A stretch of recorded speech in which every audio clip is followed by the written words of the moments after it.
През 2008 година BMW създаде ново изследователско поделение, наречено Project E.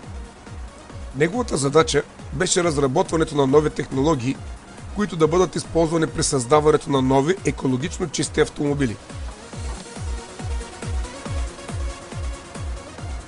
В края на миналата година официално беше представен концептуален вариант, построен на база на първия в света мотоциклет с покрив C1. Нарекоха го BMW C1 Study. В разработката взеха участие и научно-изследователски европейски центрове от Париж, Рим, Барселона и Лондон.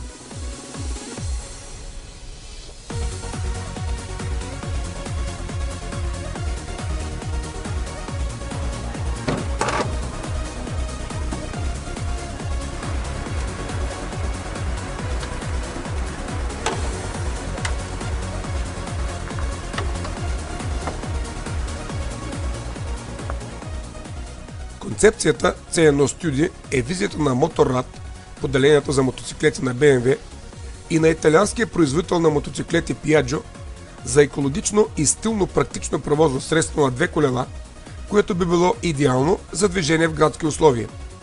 Голяма част от компонентите са изработени от компанията Vectrix. C1 Study може да се похвали с високо ниво на безопасност, осигурена от активни и пасивни системи, и нулеви емисии на вредни вещества, защото се задвижва от електромотор.